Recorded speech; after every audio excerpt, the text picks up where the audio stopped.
Hey there, Jim Rohn here.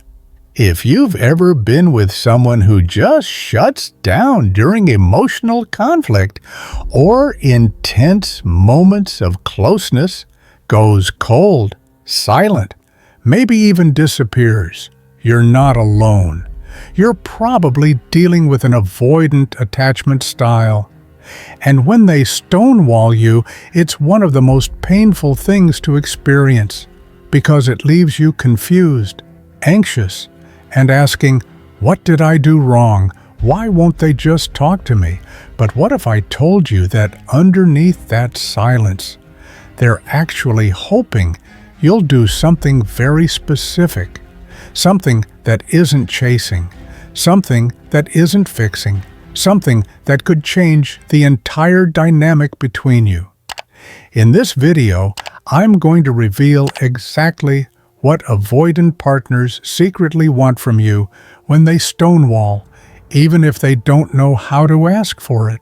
We'll break down what stonewalling really means from a psychological point of view, why it's not always about indifference, and how to respond in a way that keeps your self-respect and opens the door to real emotional connection.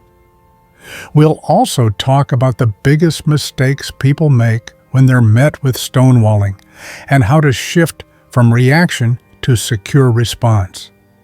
Because here's the truth, real love doesn't chase down emotional shutdown. It creates safety without self-abandoning. If you've ever felt stuck in that painful silence, wondering how to break through without breaking yourself, this video is for you. Before we dive in, make sure you subscribe to the channel and tap the bell so you don't miss any of my weekly content on emotional clarity, secure relationships, and powerful healing insights. Let's talk about what avoidants really want without saying a word. Let's start with something that feels confusing when you're on the receiving end, stonewalling. It's that moment when your partner completely shuts down, no eye contact, no emotional engagement, just silence. You're trying to talk, to connect, to work through something real, and they retreat. Maybe they walk away. Maybe they sit there and stare at the floor.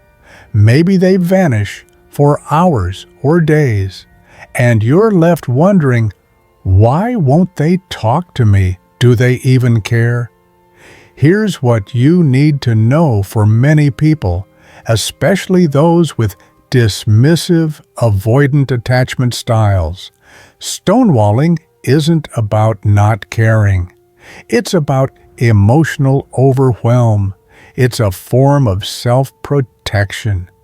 For them, silence becomes a safety strategy. It's not healthy. It's not fair to you, but it's how they cope when their nervous system goes into shutdown mode. Avoidants often learned early in life that emotional expression was either ignored, punished, or unsafe. So they developed a way to survive by turning inward, suppressing emotions, and controlling their environment by withdrawing. When conflict arises or emotional intimacy becomes intense, they don't know how to regulate it in real time. They shut down because staying engaged feels like drowning. And here's where it gets tricky. Stonewalling looks cold, but it's usually driven by fear. Fear of saying the wrong thing, fear of being blamed, fear of losing control, or fear of needing someone too much. Avoidants are incredibly sensitive underneath the surface, but they've learned to bury that sensitivity beneath layers of emotional armor. So what you're seeing in that shutdown isn't always detachment.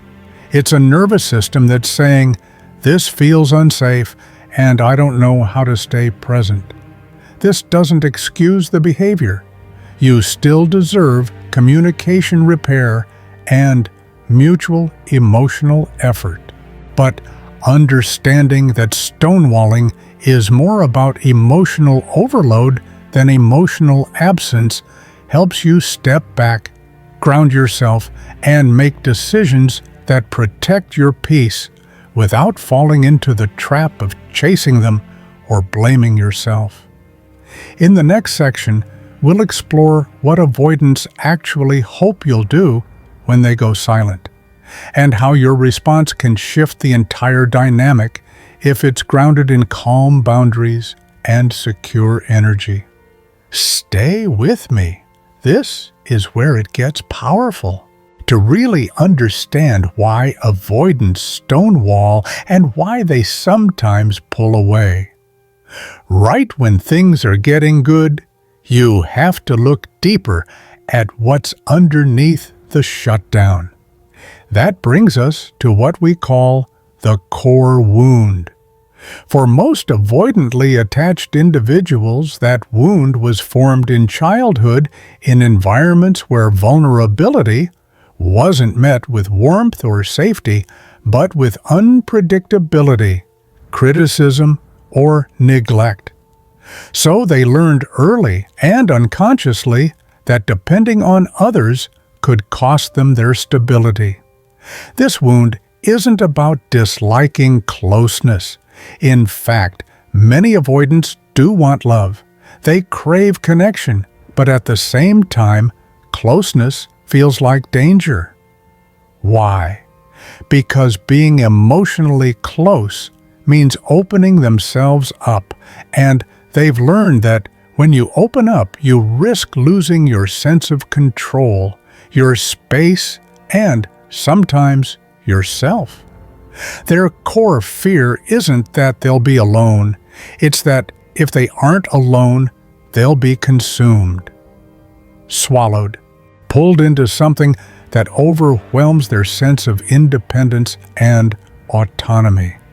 So when relationships begin to deepen, when you start talking about future plans, meeting family, or merging your lives in practical ways, it can feel less like a step forward and more like a silent alarm going off in their nervous system. For someone with an avoidant style, love doesn't naturally feel like safety. It feels like pressure.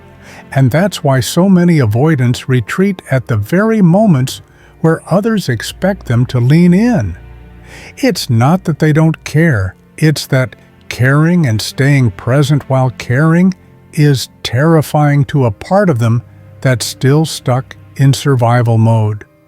So imagine this, you say, "I'd love for you to come to dinner with my family next week," and instead of responding with excitement, they get quiet, distracted, or even irritable. You might take it personally. Why don't they want to be part of my life? But to them, that dinner isn't just a social event. It's a symbolic escalation of intimacy. And somewhere in their mind, the message becomes, if I go deeper, I lose more of myself. That's the heart of the avoidance core wound. It's not that they don't want closeness, it's that closeness feels like a trap. And when the emotional pressure builds, the only response they know is to back away. Understanding this helps you stop taking the shutdown personally. It doesn't mean you should tolerate stonewalling or shrink your needs, but it does mean you can start seeing their behavior not as rejection, but as protection. It's a misguided attempt to feel safe in a world where connection has never felt predictable. And here's the good news: that wound doesn't have to define their future. Avoidants can learn, they can grow, but only when emotional safety is built and when their partner stops trying to rescue them and starts showing up with calm, grounded clarity. In the next part, we'll dive into what avoidants secretly hope you'll do when they shut down, and how your response can create the very space where healing starts. Here's what most people don't realize. Even when an avoidant partner goes silent, pulling away, stonewalling, or shutting down, they're not hoping you'll chase them. They're actually hoping for something very different, something they often don't have the words or emotional awareness to express. What avoidants secretly hope for is that you'll give them space, but not in a punishing or cold way. They hope you'll respect their need to pull back without making it about rejection. That's the nuance, because while they may be physically distant, emotionally overwhelmed, or avoidant in their reactions, deep down they still want connection. They just don't want it at the cost of their autonomy. They long for a partner who can say, in actions more than words, "I'm here, but I'm not going to chase you or pressure you. I trust that if you care, you'll return when you're ready." That kind of calm presence, what we call secure energy, is incredibly grounding for avoidance. It doesn't trigger their fear of being consumed. It allows them to feel emotionally safe, even while needing space. Avoidants also wish, often silently, that you'll understand their emotional shutdown isn't always personal. When they pull away, it's rarely about something you did wrong. It's about their internal overwhelm. And while that doesn't mean you should excuse hurtful behavior, it does mean that not internalizing their distance helps you stay grounded in your own self-worth. They don't want to be fixed or dragged into emotional conversation that they're not ready for. What they want is connection that feels non-threatening, a bond that allows them to exhale rather than brace themselves. So when you can respond to their silence with empathy, emotional boundaries, and non-reactivity, you're showing them that love doesn't have to mean pressure. And for avoidance, that's what makes real intimacy possible, when closeness feels like a choice, not a trap. Let's talk about a powerful analogy that helps explain how avoidants function in relationships: the boiling frog. Imagine a frog placed in warm water. If the temperature slowly rises, the frog adjusts. But if you drop that same frog into boiling water, it jumps out instantly. That's exactly how emotionally avoidant people experience intimacy. They can handle closeness, but only if it builds slowly, safely, and predictably. If the temperature rises too fast, sudden declarations of love, big relationship steps, or intense emotional demands, they're gone. Not because they don't care, but because their internal alarm bells start ringing. To them, rapid closeness feels like emotional boiling water. It's too much, too fast, and they retreat to regulate themselves the only way they know how: distance. Avoidants need the water warm, not hot. And this is where so many partners get stuck, because when the relationship feels good, secure, connected, your natural instinct may be to lean in more. You want to deepen things, take the next step, say what's on your heart. But to an avoidant, that acceleration, no matter how sincere, can feel threatening. It wakes up their core fear that if I go too far, I'll lose myself. So they start pulling back, going quiet, or even sabotaging the connection.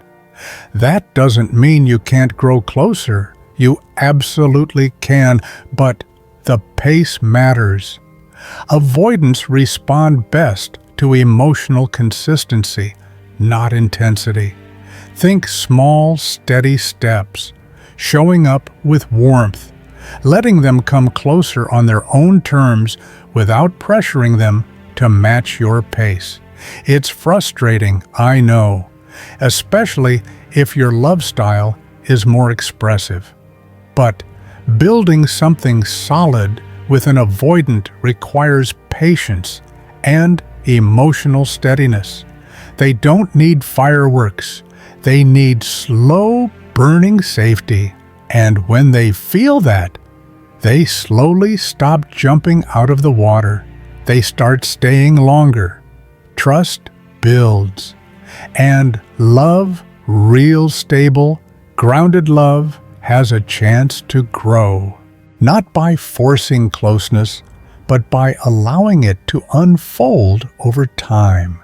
So how do you actually respond securely when an avoidant partner stonewalls or pulls away? How do you stay grounded instead of slipping into anxious chasing or cold withdrawal? This is where tools like tactical empathy, a concept popularized by former FBI hostage negotiator Chris Voss, can make a huge difference. Don't worry, we're not negotiating a hostage situation, but in many ways, emotional shutdowns can feel just as high stakes when you care deeply about someone who's gone emotionally quiet. Tactical empathy is about understanding the internal experience of the other person and reflecting it back without judgment. It means acknowledging what's probably happening for them beneath the silence, fear, overwhelm, emotional disorientation without making it about your own rejection. It's a way of saying, I see you even in your shutdown, and that recognition creates emotional safety, which avoidants rarely feel in moments of intimacy. Let's say your avoidant partner has gone cold during a conflict. Instead of reacting with frustration or trying to force a resolution, a secure response might sound like, I get the sense this conversation is feeling heavy or overwhelming right now. If you need space, that's okay, but I'd like to come back to this when we're both ready. Notice how that doesn't abandon your needs, it just gives space while maintaining connection. This is where emotional labeling comes in, when you calmly reflect what they might be feeling like. This seems like a lot right now, or I can tell this conversation feels intense. It helps them feel seen without being pressured, and that softens their internal resistance. It signals, I'm not here to corner you, I'm here to understand. Also, key, don't demand immediate emotional connection. That only makes the walls go higher. Avoidants respond to low-pressure consistency. When they feel that you're not emotionally chasing them, but also not disappearing in anger, they slowly begin to trust the relationship as a safe, emotional space. And, most importantly, don't abandon yourself in the process. Secure responses aren't about tolerating neglect or going silent to match their shutdown. They're about showing up with emotional steadiness, holding space without collapsing into it. This approach can sound like, I want us to talk about this, but I also want to give you the space you seem to need. Let me know when you're ready. I'm open, but I won't chase. That's clarity, that's strength, and it often draws avoidance back, not because you forced them, but because you gave them what they needed, space, safety, and presence without pressure. When you model secure behavior, you shift the emotional tone of the relationship. You're not playing games or managing them. You're just staying grounded in yourself. And that is the most attractive disarming energy you can bring into any emotionally complex dynamic. Let's talk about something most people struggle with when dealing with an avoidant partner. How much space is too much? It's a hard question because every situation is different. But there's a helpful tool you can use called the space formula. It's not a rigid rule book, but it gives you a grounded way to decide how long to give space without abandoning yourself in the process. Start with S severity of the stonewalling. If your partner completely shuts down, no texts, no communication, no acknowledgement, it likely requires a longer pause. But if they're still somewhat responsive, just emotionally distant, you might only need to step back briefly. The more intense the stonewalling, the longer the reset may need to be for both of you. Next is P. Past patterns. How has this person handled emotional tension before? Do they usually bounce back after a few days, or do they disappear for weeks? Use their history as a guide, but also reflect on whether their pattern feels emotionally sustainable for you. Then there's A. Avoidant comfort level. Some avoidants can't tolerate emotional intensity and need slower pacing, while others are more self-aware and can engage quicker if space is respected. Knowing their capacity helps you adjust without overextending. C. Communication effort matters too.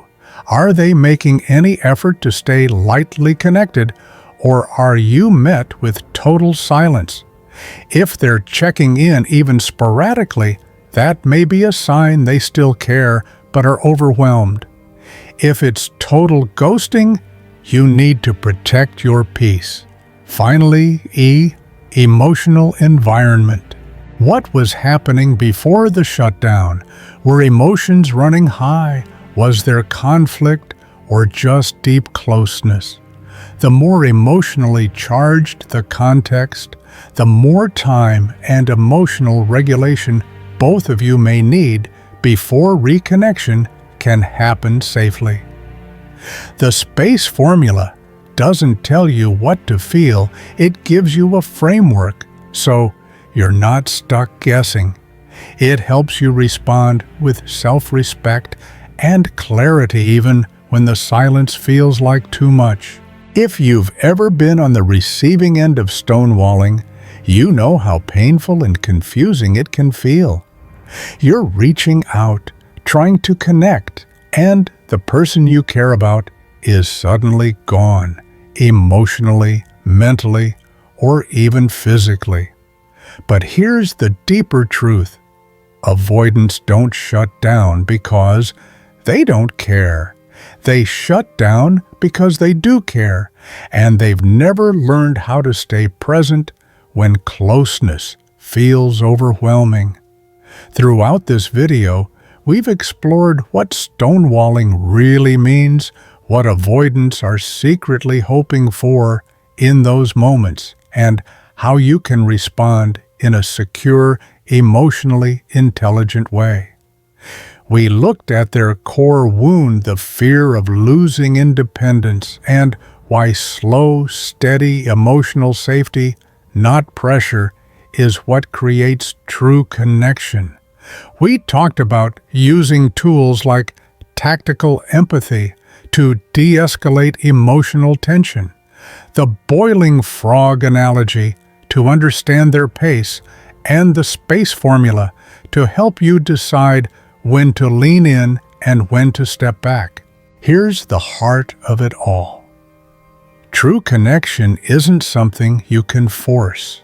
It's something you create moment by moment through empathy, boundaries, and your own self-respect. When you model secure responses, you show the avoidant that love doesn't have to mean pressure or loss. It can mean presence. It can mean patience. And most importantly, it can mean you loving yourself enough not to abandon your emotional needs in the process. Thank you so much for watching. If this video helped you better understand your avoidant partner, or even yourself, I hope you'll subscribe to the channel for more weekly insights on attachment, emotional healing, and secure relationship dynamics. And I'd love to hear from you. Drop a comment below and let me know. Have you experienced avoidant stonewalling? How did you respond, and what have you learned from it? Your story might just be the thing someone else needs to hear today. Until next time, stay steady, stay kind to yourself, and remember, secure love is possible, but it starts with how you show up for you.